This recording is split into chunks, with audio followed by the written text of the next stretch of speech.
दोस्तों, अगले सप्ताह मार्केट क्रैश होगा। अगर आप भी इस थंबनेल को देखकर इस वीडियो पर आए हैं तो एकदम सही जगह पर आए हैं। इस वीडियो में मैं आपको बताऊंगा कि आखिर वो कौन कौन सी रीजन है जिसके चलते अगले सप्ताह मार्केट क्रैश हो सकता है। तो चलिए इस वीडियो को ध्यान से देखिए। उससे पहले अगर मैं बाजार पे नजर डालूं तो कल के दिन भी भारी गिरावट हुआ है। आंकड़ा आपके सामने है। अगर मैं निफ्टी 50 की बात करूं तो आप देख सकते हैं यहां पर भी 0.90% तक का गिरावट हुआ है। वहीं पर अगर मैं बैंक निफ्टी की बात करूं तो यहां पर भी आप देख सकते हैं 0.94% का गिरावट देखने को मिला। अगर मैं सेंसेक्स की बात करूं तो आंकड़ा आपके सामने स्क्रीन पर है, आप देख सकते हैं यहां पर भी 0.88% का गिरावट देखने को मिला। वैसे ही अगर मैं स्मॉल कैप इंडेक्स की बात करूं, मिड कैप इंडेक्स की बात करूं तो यहां तो और ज्यादा गिरावट देखने को मिला है। आंकड़ा आप स्क्रीन पर देख सकते हैं। निफ्टी स्मॉल कैप 250 इंडेक्स की मैं बात करूं तो यहां पर 2% का गिरावट हुआ है। जी हां, आप देख सकते हैं स्क्रीन पर। वैसे ही अगर मैं निफ्टी मिड कैप 150 इंडेक्स की बात करूं तो यहां पर भी 1.62% का गिरावट हुआ है। तब कल जो ये गिरावट हुआ, आप यहां पर अपना पोर्टफोलियो देखिएगा तो आपके पोर्टफोलियो में अच्छा खासा लॉस यहां पर देखने को मिलेगा। अब ये जो गिरावट हुआ, इस गिरावट का कारण क्या है? आप यहां पर देख रहे हैं कि क्वार्टरली रिजल्ट आ रहे हैं और कंपनी के अर्निंग अच्छे नहीं आ रहे हैं, जो बाजार को पसंद नहीं आ रहे हैं और उसके चलते बाजार में भारी गिरावट देखने को मिला। ऑलमोस्ट कह सकते हैं कि हर एक इंडेक्स में 25 जुलाई 2025 को गिरावट देखने को मिला है। तो चाहे आपके पोर्टफोलियो में लार्ज कैप फंड हो या फिर मिड कैप फंड हो या फिर ये स्मॉल कैप फंड हो, तो भी आपके पोर्टफोलियो में यहाँ पर अच्छा खासा कल के दिन यहाँ पर नुकसान देखने को मिल सकता है।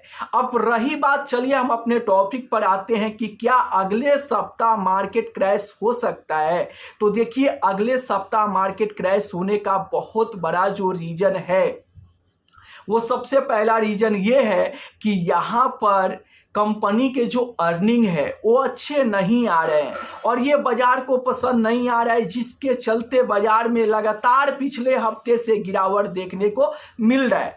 और इससे भी बड़ा जो रीजन है वो ट्रंप साहब का टैरिफ है। जी हाँ, आपने सही सुना, टैरिफ जो बाजार को डैमेज कर सकता है और गिरावट नहीं बल्कि बहुत बड़ा गिरावट देखने को मिल सकता है। मैं ऐसा क्यों बोल रहा हूं? मैं ऐसा इसलिए बोल रहा हूं कि जब तक यूएस और इंडिया का ट्रेड डील साइन नहीं हो जाता है तब तक बाजार पर एक बहुत बड़ा खतरा बना हुआ है। आप देखते हो कि इंडिया की टीम बार बार अमेरिका जा रही है लेकिन ट्रेड डील को लेकर यहां पर साइन नहीं हो रहा है। तो आप जानते हैं कि ट्रंप साहब कब क्या कह देंगे और अगर उन्होंने कोई निगेटिव बात कह दी तो ये बाजार के लिए बहुत बुरा हो सकता है। और आजकल तो मेरे बॉस, बाजार जो है ना वो न्यूज पर चलने लगा है। अगर कोई भी बैड न्यूज आता है तो बाजार धड़ाम से गिर जाता है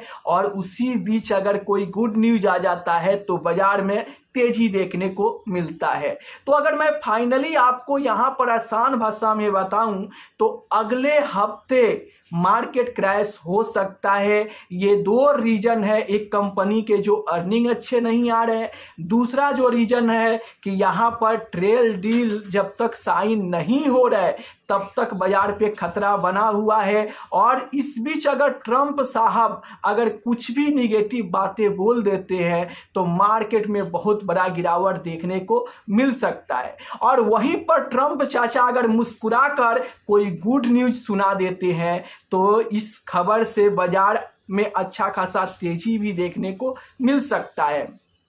तो फाइनली रही बात ये कि अगर बैड न्यूज आता है तो अगले सप्ताह मार्केट में भारी गिरावट देखने को मिल सकता है। वहीं पर अगर कुछ गुड न्यूज निकल कर आ जाता है तो बाजार में तेजी भी देखने को मिल सकता है। आप अपनी राय जरूर देना कि अगले हफ्ता बाजार कैसा रिएक्शन करेगा। चलिए अब मैं आपके सामने एक सवाल रखता हूं और उसका रिप्लाई देते चलता हूं।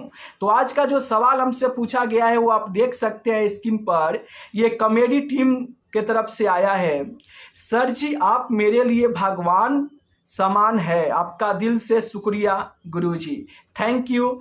चलिए अब इनका जो सवाल आया है कि मेरा पास 1 लाख है, कहाँ लमसम करे प्लीज मेरे गुरुजी। देखिए अगर आपके पास 1 लाख रुपए है और उसको आप लमसम इन्वेस्टमेंट करना चाहते हैं तो सबसे पहले आप अपने आप से ये सवाल पूछिए कि इस पैसे को आप कितने साल के लिए लमसम इन्वेस्टमेंट करना चाहते हैं। अगर 10 साल के लिए आप इन्वेस्ट करना चाहते हैं तो ये स्मॉल कैप म्यूचुअल फंड आपके लिए बेस्ट हो सकता है। अगर आपको सिर्फ इस पैसे को 7 से 8 साल के लिए ही इन्वेस्ट करना है तो मिड कैप फंड आपके लिए बेस्ट हो सकता है। और अगर आपको इस पैसे को सिर्फ 5 साल के लिए ही इन्वेस्ट करना है तब तो आपके लिए फ्लेक्सी कैप फंड बेस्ट हो सकता है। अब आप ये जानना चाहते हो कि किस फंड में लमसम करें, तो देखो अगर आप पहले से म्यूचुअल फंड में एक पोर्टफोलियो बना के इन्वेस्टमेंट करते हो और आपके पोर्टफोलियो में अगर स्मॉल कैप हो, मिड कैप हो, फ्लेक्सी कैप फंड हो तो 10 साल के लिए आपको उसी स्मॉल कैप फंड में जो आपके पोर्टफोलियो में है आपको इन्वेस्ट करना चाहिए। 7 से 8 साल के लिए आपको उसी मिड कैप फंड में इन्वेस्ट करना चाहिए जो आपके पोर्टफोलियो में पहले से मिड कैप फंड है। और अगर 5 साल के लिए आप करना चाहते हैं तो उसी फ्लेक्सी कैप फंड में आपको लमसम करना चाहिए जो आपके पोर्टफोलियो में पहले से फंड है। अगर मान लो कि आपके पास में कोई पोर्टफोलियो नहीं है और आप पहली बार 1 लाख रुपया इन्वेस्ट करना चाहते हो तो सबसे पहले ध्यान देने वाली बात यह है कि आप अपने रिस्क कैपेसिटी को समझो कि आप कितना रिस्क ले सकते हो। अगर आप हाई रिस्क लेकर हाई रिटर्न बनाना चाहते हो तो और 10 साल का समय है तो आपको स्मॉल कैप म्यूचुअल फंड में इन्वेस्ट करने के बारे में सोचना चाहिए। अब अगर यहाँ पर बेस्ट स्मॉल कैप या बेस्ट मिड कैप फंड या फिर बेस्ट फ्लेक्सी के फंड की तलाश करना है तो आप क्या करोगे, आप पुराने फंड पे फोकस करो। जैसे स्मॉल कैप की मैं बात करूं तो Nippon India small cap fund है जो पुराना फंड है और लंबे समय का इसका track record, past performance, historical data देखोगे तो काफी स्ट्रॉन्ग देखने को मिलेगा। भले ही इस फंड का 1 साल का रिटर्न, 6 महीने का रिटर्न आपको निगेटिव देखने को मिले, लेकिन लंबे समय में ऐसे फंड पे आप भरोसा कर सकते हैं। लेकिन ये वीडियो आप एजुकेशनल पर्पस के लिए ले, जब भी आप इन्वेस्टमेंट करें तो आप अपने एडवाइजर से सलाह लेकर ही इन्वेस्टमेंट करें तो आपके लिए एक सही डिसीजन हो सकता है। तो अब देखो अगर मैं बेस्ट स्मॉल कैप फंड के बारे में बात करूं तो Nippon India small cap fund हो सकता है। इस फंड में तो लमसम इन्वेस्टमेंट बंद है, लेकिन आप SIP के जरिए एक दिन में 50,000 रुपये तक की SIP कर सकते हैं और इन्वेस्ट होने के बाद उस SIP को आप बंद कर सकते हैं। SIP के जरिए Nippon India small cap fund में आप मोटा पैसा इन्वेस्ट कर सकते हैं।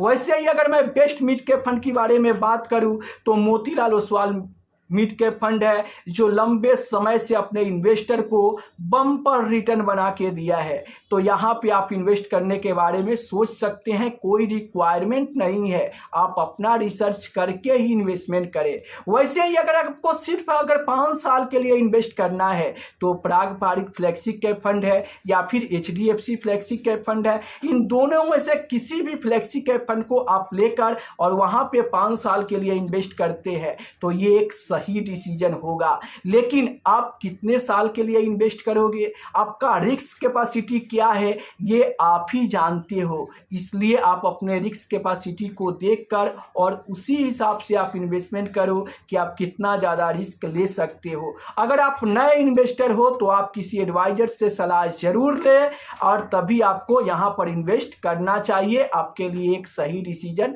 होगा। तो आशा करता हूँ कि क्लियर हो गया होगा। अगर फिर भी कोई सवाल है तो आप कमेंट करके पूछ सकते हैं, मैं पूरा कोशिश करूंगा उसे अगले वीडियो में रिप्लाई देने के लिए। तो फिर मिलते हैं हम नेक्स्ट वीडियो में, तब तक के लिए जय हिंद, जय भारत।